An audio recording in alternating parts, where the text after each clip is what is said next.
আসসালামু আলাইকুম গাইস, আপনারা সবাই কেমন আছেন? আশা করি সবাই ভালো আছেন। আলহামদুলিল্লাহ আমি ভালো আছি। আমি আজকে আপনাদের মাঝে যে রেসিপিটা শেয়ার করতে চলে আসলাম। তো আমার ভিডিওটা প্রথম থেকে শেষ পর্যন্ত দেখবেন। আমি কি বানাই আপনাদের সাথে শেয়ার করতেছি।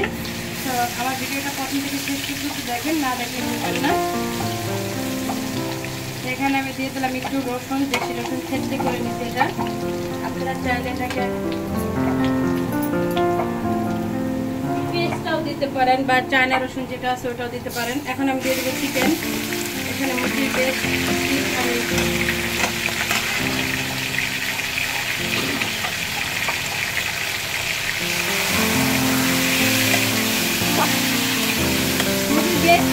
আমি ভালো করে ক্লিক করে ভেজে নিচ্ছি। এটাকে আমি ভালো করে ভেজে নিব এটার মাঝে, রসুনের মাঝে। এভাবে রসুন একটু হালকা ভেজে নিতে আপনি মুরগির বেশ পিসটা ভেজে নেন, তাহলে দেখবেন সুন্দর একটা স্মেল ভালো আসে। কারণ পোটি মুরগির গায়ে একটা স্মেল থাকে বাজে, ওই স্মেলটা আপনার পাবেন না, ভালো লাগবে আর কি স্মেলটা। এখন এটা আমি ভালো করে একটু ভেজে নেই। দিয়ে দিলাম লবণ স্বাদ মতো। বেশি লবণ দিব না, কারণ এটার মাঝে আমি যেহেতু সস দিব, সসে কিন্তু প্রচুর পরিমাণ লবণ থাকে। তো এখন আমি চিকেনটা একটু ভেজে নিলাম। এটার মাঝে আমি দিয়ে দেবো এলাচি গুঁড়া। আমি ভেজে ভালো করে পাটায় গুঁড়া করে নিছি। এটা দিয়ে দিবেন এই টাইমে, দিয়ে দিলে আরও ভালো হবে। চিকেন থেকে দেখেন কত পানি ছেড়ে দিচ্ছে। চিকেন থেকে কিন্তু এমনি অনেক পানি ছেড়ে দেয়। এখন যেটা দিব আমি আদা রসুন পেস্ট। এখানে আমি 4 চামচের 3 টেবিল চামচ আদা রসুনের পেস্ট দিয়ে দিলাম। তো এখন আমি দিয়ে দেব একটু গরম মশলা গুঁড়া, সরি এই যে গোলমরিচের গুঁড়া, গরম মশলা বলে ফেললাম ভুলে। এখন আমি দেবো এখানে লেবু চটকায়া। এখানে দিয়ে দেবো আমি গুঁড়া মরিচ। ঝাল আপনি যেরকম খান ওটার উপর ডিপেন্ড করে দেবেন। এখন দিয়ে দেবো আমি এখানে একটু ধনিয়ার গুঁড়া।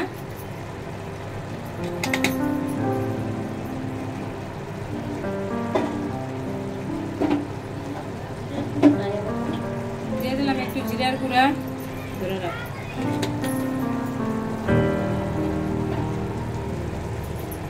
এখানে দিয়ে দেব আমি একটু মুরগির মাংসের যে মশলা সেটা চামচের মতো দিয়ে দিলাম।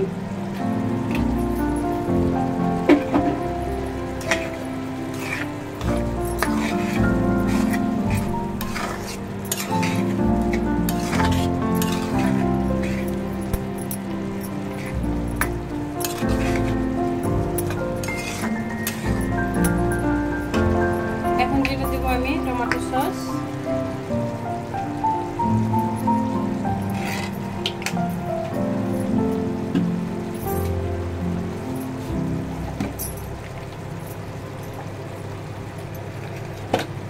এখানে আমি দেব অল্প একটু চিনি।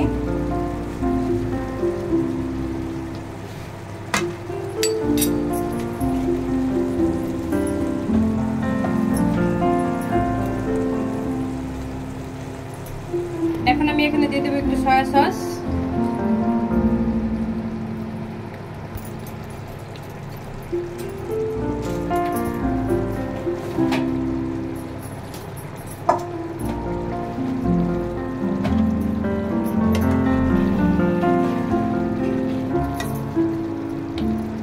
দিয়ে দেবো একটু ম্যাগি সস।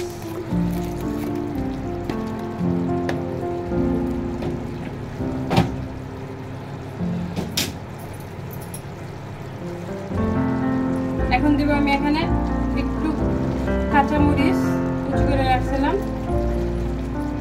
আর দিয়ে দেবো আমি গাজর কুচি করে রাখছিলাম।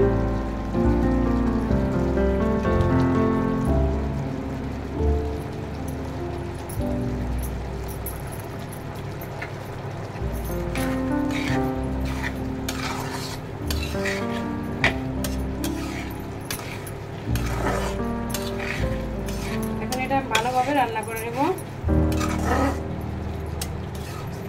কত করেছে না? তো এবার আমি দিয়ে দেব পেঁয়াজ কুচি। পেঁয়াজটা দেখেন এরকম কিউব করে কেটে নিয়েছি চিকেনের মতো করে কাট দিয়ে।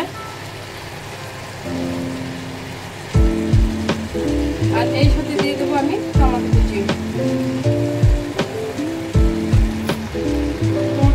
আমি এরকম করে চিকেনের মধ্যে একটা কাট দিয়ে নিয়েছি। সবগুলো আমি একসাথে ভালো করে সিদ্ধ করে নেব। এখন আর বেশিক্ষণ রান্না করবো না, এটা হালকা সিদ্ধ পর্যন্ত।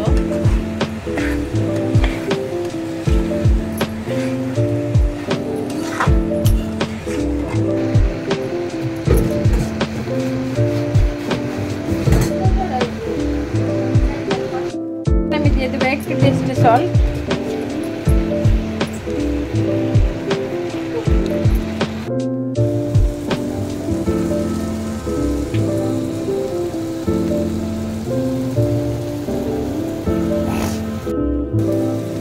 তো হয়ে গেছে আমার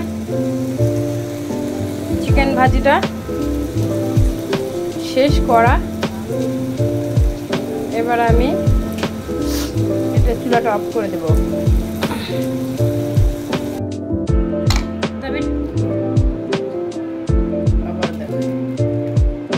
এখানে আমি দেখেন টপারটা নিয়ে নিলাম। এবার টপার চিকেনটা আমি কিভাবে সেট করি,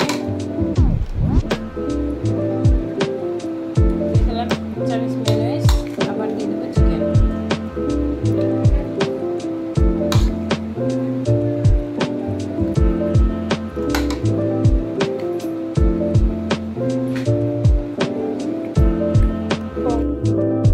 টপারগুলো কিভাবে বানাই নিতেছি একটু আপনাদের সাথে শেয়ার করি। আমি অবশ্য অফ ক্যামেরায় সবগুলো টপার বানাই নিয়েছি শুধু আপনাদের দেখানোর জন্য।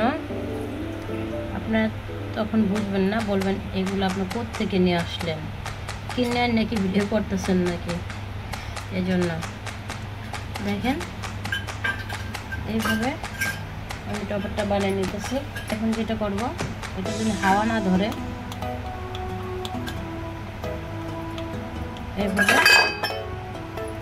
স্কিপ কর, হ্যাঁ এইভাবে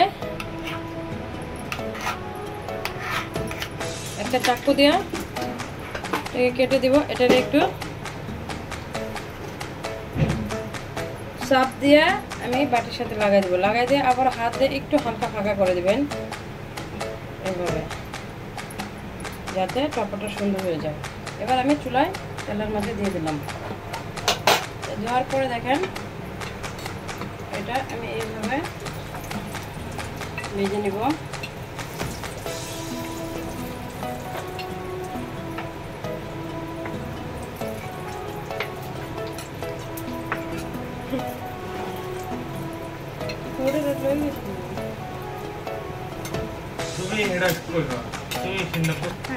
তারপরে এমন করে আমি বেড়া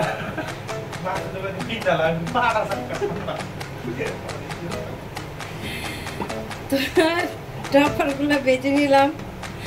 মানে আমরা আপনাদের সাথে শেয়ারই করে ফেলি যে মজার ঘটনাটা হয়েছে।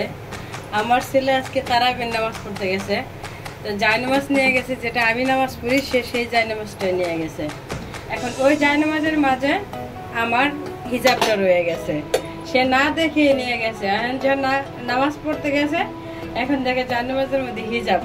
এখন সেটা কি করবো মানে বুঝতে পারে না, সবার মধ্যে লজ্জা পাইবো দেখে এক পাশে বুঝায় রাখছে। ওই গল্পটা সে বলতেছিল। এইভাবে আমি সব টপারগুলো ভেজে নিছি ইজিলি ভাবে। দেখেন একবারে ভাজা হয়ে গেল।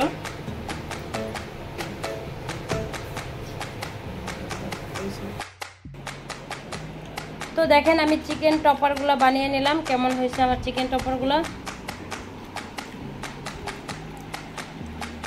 সবাই বানায় খাবেন বাসায়, এটা অনেক ইজি বানাইতে, খেতে অনেক মজা লাগে। আর যারা আমার ফেসবুক ফ্রেন্ড আছেন, এটা যদি আপনাদের ভালো লেগে থাকে তাহলে একটা শেয়ার দিয়ে দেবেন আপনাদের পেজে, আর আমার পেজটাকে ফলো দিয়ে রাখবেন।